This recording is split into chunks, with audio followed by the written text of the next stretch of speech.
Oh, that looks so sweet. Oh, it looks so sweet indeed, ladies, gentlemen, boys and girls. Hello and welcome to the EFL Fantasy League show. It's game week 24, but in terms of scores on the doors, it was the 21st game week between me and Mr. Lamming, and I am back in contention, clawing away at that lead with a fine win on what was a heavily disrupted game week. So, first of all, before we get down to me gloating, how's your week been? I was not looking forward to this. Not looking forward to it in the slightest.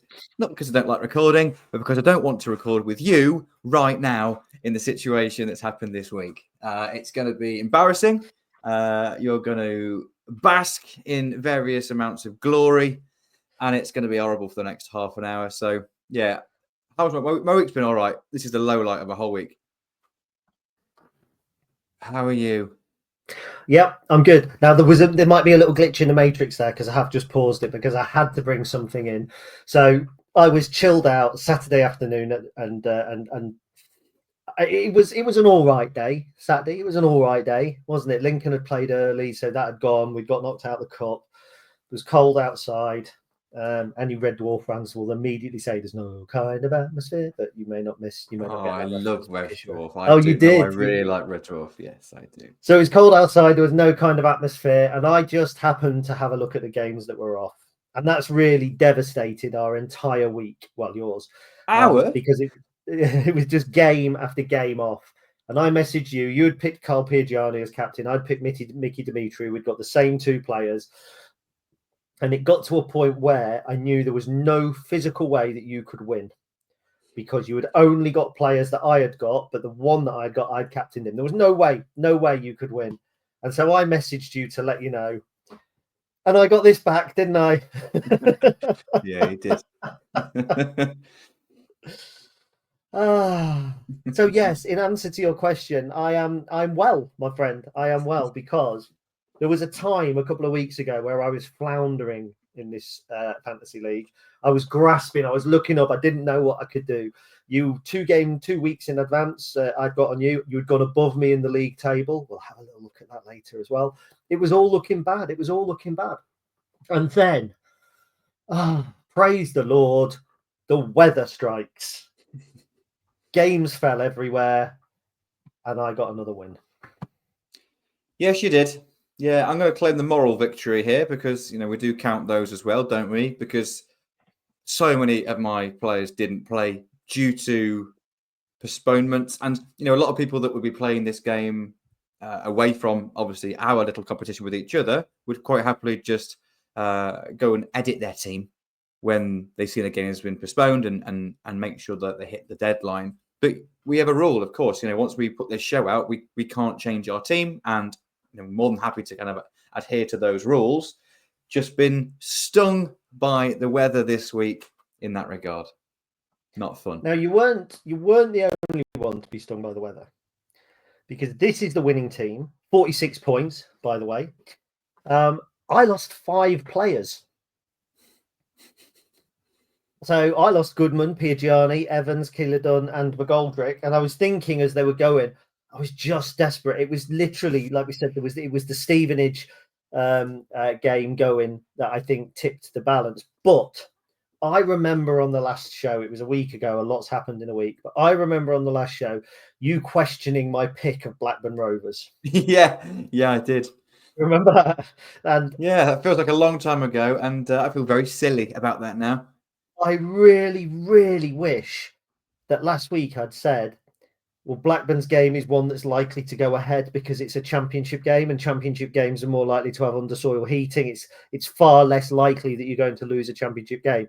And it was on the Wednesday, and the weather was predicted to pick up as well. So it was actually a really, really clever pick, but that's not why I picked them. I picked playing the team that I thought they were going to beat. I was actually right. They did win. And so it gave me a 46-point haul, which I think from just 4 picks was really good, because you think about it, if my other 5 picks had pulled the same, so another 46, I would have been on a 92, and that would have been a huge week. So actually, I'm quite impressed with how my team did this week. Yeah, credit where it's due. To get 46 points from only 2 players playing and 2 teams scoring points, you can't really argue with it. Credit where credit is due. 46 points when we first started this all the way back in August. Yeah, It was more than I was we'd have getting. we'd have been pretty happy with 46 points for a game week in total. So Well, I think it my goes first to 2 weeks were under that. Yeah, well, there we go then. Point proven. But yeah, credit where it's due. Of course, I'm going to claim the moral victory, of course, because of postponements. But you did lose 5 players yourself. Of course, I also lost. I lost 6 players. I only had 1 player that actually played at all, and I only had 1 team that played.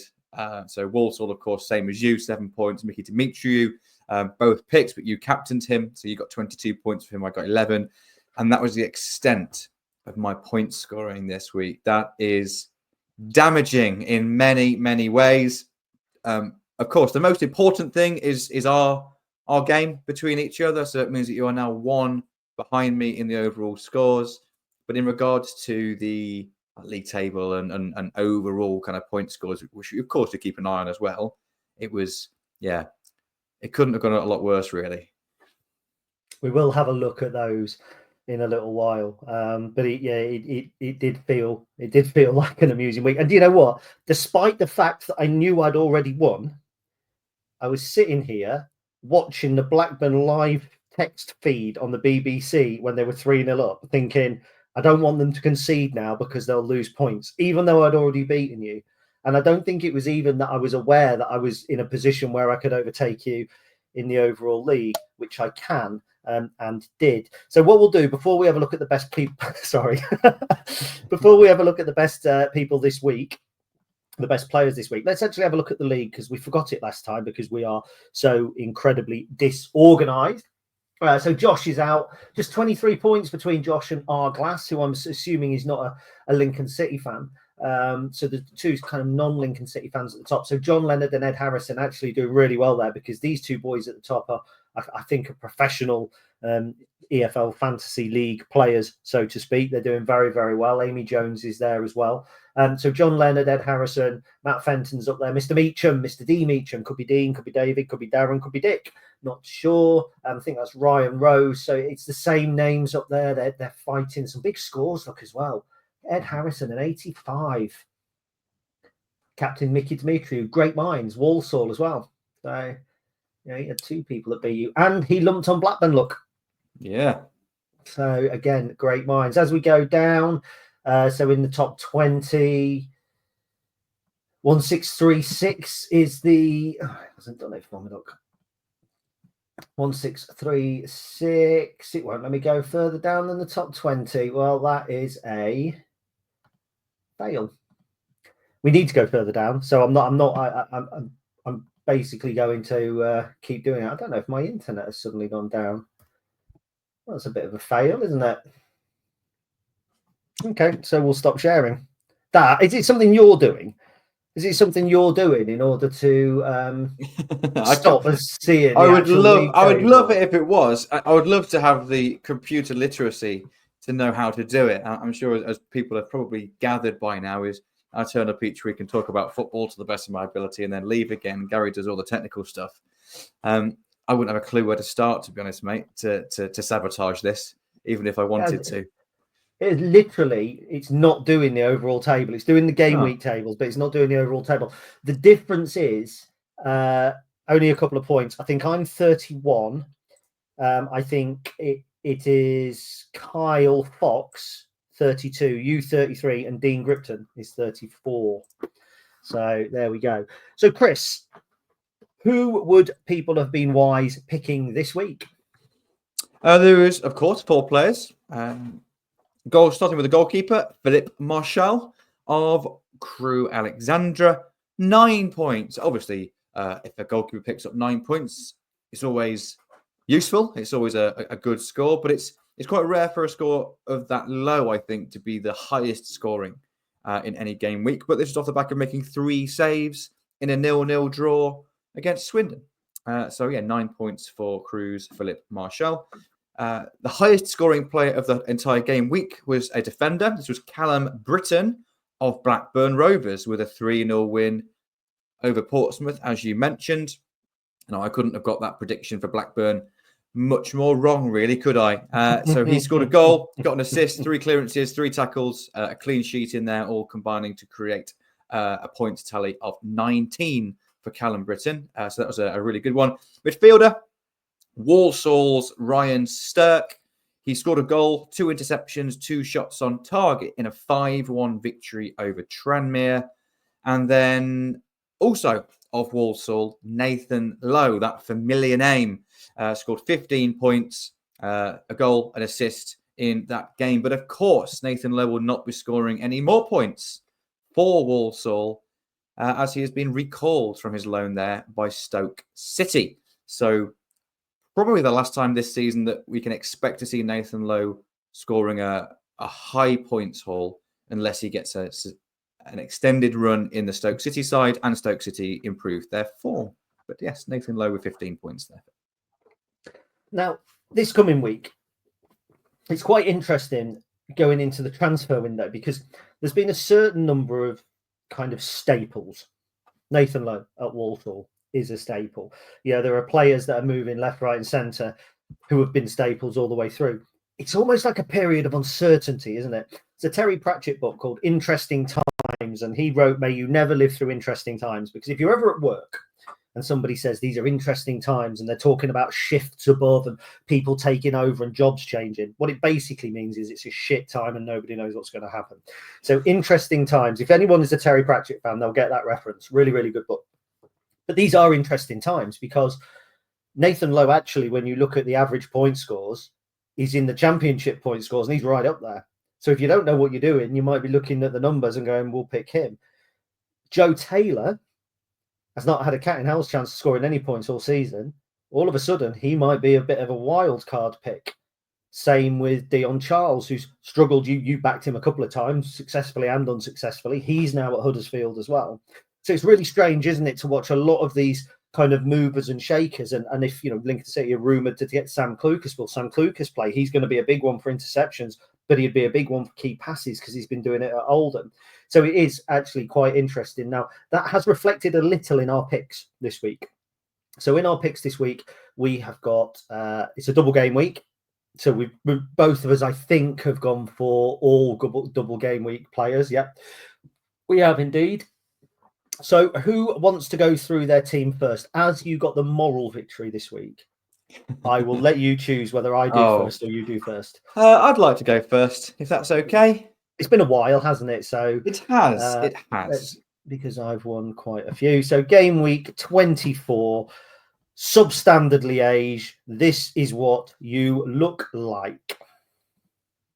Yeah, I changed my mind so often with this. I'll talk through my thought process for the immediates, and then there was a couple here that I was really, really unsure by. First, I'll actually start with the teams because Leeds was pretty much a shoe-in, really, playing two home games, probably the best team in the Championship, playing 2 home matches against teams who are obviously going to be worse than them. If Leeds are the best team, everyone else is worse than them, in my opinion. So, but 2 teams that are down in kind of mid-table at the moment.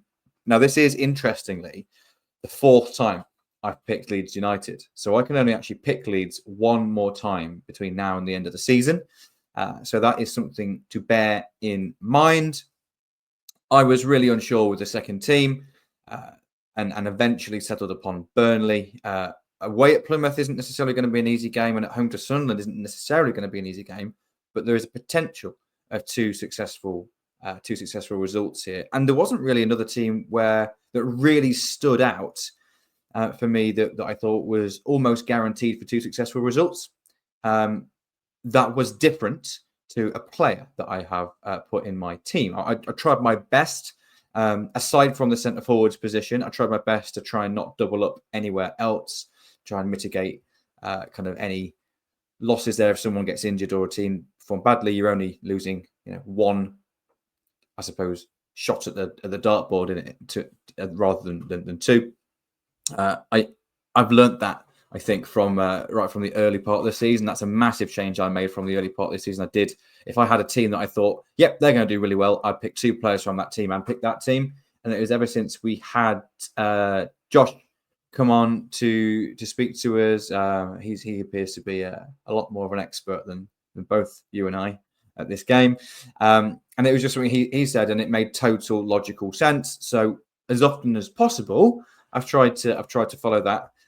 So I have gone for Sam Tickle in goal, Mr. Tickle of Wigan Athletic, playing 2 matches away at Stevenage. The lowest scorers, well, there's the fewest goals in Stevenage games compared to any other team in the league. They have conceded very few. They have scored very few. There are a lot of 0-0s in their games, so it's unlikely it's going to be a high scoring match. And Sam Tickle has performed well 4 saves, so a chance of a clean sheet there, I think. And then Bolton at home. Bolton are a really funny team at the moment. They are underperforming. There will be a reasonable away crowd, I think. It's a relatively local game, Wigan and Bolton. But I thought there was, of all the options that are out there, I thought there was a reasonable opportunity for at least 1 clean sheet and then plenty of saves for Sam Tickle. The other option I had was James Trafford of Burnley, but decided to go for Burnley as a team at the bottom. So that helped me make my mind up there. 2 players that I was kind of guaranteed I wanted to put in the team after looking at the fixtures this week. Someone I've picked quite regularly recently, and one person I think I'm picking for the very first time. Regular pick, Alex Mitchell, performing really well for Charlton Athletic, really solid centre-back, scores really well for clearances, but also Bolton away. So again, another team playing Bolton. Bolton are certainly misfiring at the moment. Charlton are decent defensively, and of course Rotherham away. Rotherham, just in terms of their style, you know that you're going to be defending crosses for the majority of the game and long balls. So Alex Mitchell, you'd expect to win his fair share of those. So again, really backing clearances there. And a similar story with Anthony O'Connor at Harrogate. Now, Harrogate themselves are not doing brilliantly in League Two. But back-to-back home games against 2 teams that don't score a huge amount of goals in Cheltenham and Colchester United. And Anthony O'Connor scores incredibly highly for clearances once again. So they were the 2 players that of all the fixtures, this really stood out to me that were playing twice, of course, because there's only 4 teams in League One and 4 teams in League Two who have got 2 fixtures this week. Yet every team in the Championship have got 2 fixtures. So I've captained Anthony O'Connor and vice-captained Alex Mitchell for the reasons mentioned above. Third centre-back is probably a little bit of a wild card, which is Curtis Nelson. Again, just really backing clearances here. And it's more volume than anything. I know Sunderland at home for Derby, expect they're going to be under a bit of pressure there. Watford at home again. So back-to-back home games for Derby. I think Curtis Nelson really is doing well for clearances. CJ Egan-Riley was another option here, but again, wanted to put Burnley in there. There wasn't really another player and or team that really stood out. So maybe a little bit of a wild card there. Denore in midfield, interception machine, back-to-back home games against an underperforming Hull and a massively underperforming Cardiff. So you'd like to think there's interception opportunities there. And then Gus Hamer of Sheffield United, Norwich at home. I think that's a very winnable game for Sheffield United. Swansea away. Also, Gus just performs really well for the kind of creative element of the pitch. And then lastly, selecting a returning Joel Pirot of Leeds United, the only double up I've got. So, of course, Pirot selected from Leeds and Leeds themselves selected at the bottom. Changed centre forward loads. Almost went for a wild card here in Frey from QPR. Seemed quite a fun pick stylistically, but hasn't had a huge amount of starts recently. Did start the most recent game and scored, so I thought he might start the next game, but might not start both of them. And that was kind of a bit of fun. But once I've got Nelson in there as a bit of a wild card, I thought, who do I think is going to score? And Saints, Norwich have got 2 really, really tough fixtures, so maybe aren't going to have as many chances as they have before. No one else really jumped out to me as a consistent goal scorer. Even if Pirot doesn't play full 90 minutes in both these games, I think he's good for a goal in one of these 2 matches. So I picked him for that reason. Very good. Right. Well, we'll drop that out for a second. A couple of points to make. Hull have only lost 1 in their last 4. So I think you said underperforming, but I just wonder if they might be about to turn it around. I've backed Gus Hamer a couple of times and he's done really well So I was bordering on Hamer. I haven't actually backed him, and I just think I actually had Pirot picked. I just thought he's a bit too much of a risk. And that comes from back in Dennis Sirkin a couple of weeks ago when he was just coming back from injury in a double game week and he didn't start either of the games. So I can see a couple of risks there, and I can also see a couple of great picks. Denore is a good pick. 2 good home games, I think, for Millwall. Hull may be underperforming, but it's still going to be an attritional game, I think, and he's likely to get stuck in. I think this game week is going to be close. Now, bear in mind that we've had game weeks that have been like 1 point either way, haven't we? Was it 1 point in the triple game week, and then the week after it was 1 point in the other way? That yes, in my favour, something along those lines. It's been really tight. Other than this week, of course, which is, as mentioned before, the last couple of weeks have been really tight. So yeah, and of course we're only 1 point away from each other in the overall kind of competition as well. So everything's really tight at the moment. It's tight, isn't it? So this is the team I'm hoping are going to help me out, and I have made some very similar picks to you. So I've also gone for Sam Tickle in goal, but I have doubled up on Wigan Athletic. I think it is a Will Aimson week because I was tempted by Will Aimson, and then just didn't want to double up on Wigan. So and I didn't have another option for a goalkeeper once I decided on Burnley. So I completely get the pick. Makes total sense. The same reason Stevenage don't score a lot of goals, far fewer goals in their games than anything else. Having watched Bolton in midweek, I think they're a little bit shot shy and they're a little bit toothless. Wigan are naturally quite tight, so I can see clean sheets. But Stevenage are going to put big balls into the box, and Amerson is a clearance machine. So I see potential for him to score well there. Alex Mitchell has been a bit of a fixture for both of us over the last couple of weeks. You know, he's a good guy. In fact, it was only a year ago that we were out with him. Were you out with us that night when we were out with him in Pop World? Yeah, you were. Yeah, his dad and his brother the whole family buying us a lot of drinks, and I was very drunk. Yeah, it's not actually Bolton we're going to play in our. It's Burton. I've got that wrong. It's Bolton, and Bolton is BOL, Burton is BTN. But even so, still not a team that particularly impressive. Now I have captained Alex Mitchell, and I couldn't decide. I literally just left the captain on him. I couldn't decide which of the 3 across the back to captain. But I've also gone for O'Connor, and it's the first time I've picked him as well. And he's one of those, like, is it Luke Garbutt at Salford, who every time I look at the top 10 teams, he always seems to feature in those teams at some point, and I've never got on him. And I looked at that as well. Like you say, Cheltenham, Colchester, I just felt that this was probably his week. 2 home games, back to back, boom. Now, I often get on players too late, or I back them and they don't do well, and then they do well when I don't back them. You can say that about Jatta. You can say that about McGoldrick. You could say that about Crowley ages ago. You could say it about Josh Madger. I remember getting on him and then dropping him again. Finn Azaz, I've had in, and he has never scored good points for me. And every time I drop him, he absolutely slays everything. I was looking at Portsmouth away. I'm looking at a managerless West Brom at home against the Middlesbrough side, hunting the top 6. They're going to be smelling blood. Azaz is the creative footballer. This is his week.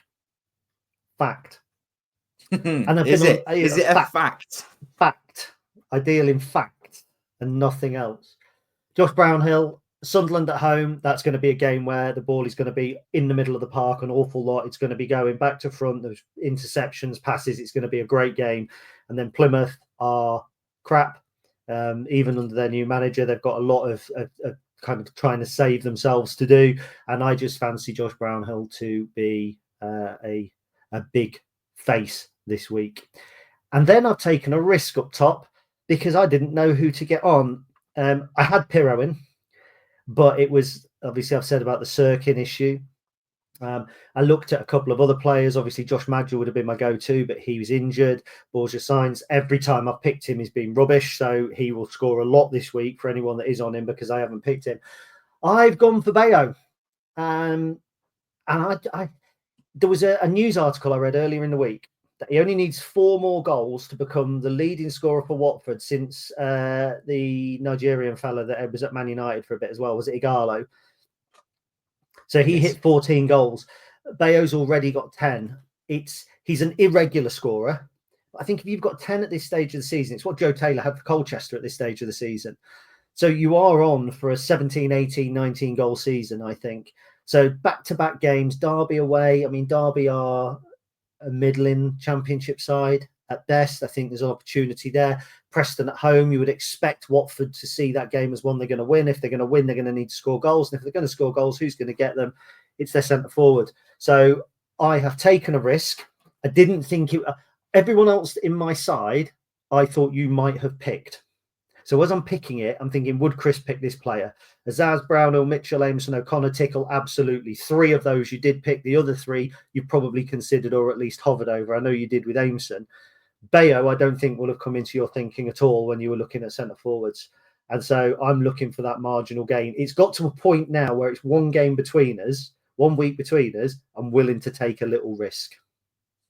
So that's what I've done. The more this goes on, the more we've been doing it every week, but the more and more, certainly from my perspective, the more and more we're playing each other rather than just playing the game in general, and who gets the highest score wins their week. But like, I am directly playing against you. Yeah, we're directly against each other. I did not think for a second you would go for Anthony O'Connor. I thought you might go Alex Mitchell, but I thought, he's going to get, he'd like to score high points. I didn't think you'd go for Anthony O'Connor at all. I did think about Finn Azaz. I liked the idea of Middlesbrough in their 2 fixtures for all the reasons you've mentioned, but he hasn't been as effective recently. But I liked the reasons that you suggested. They're exactly the same reasons that came in my head.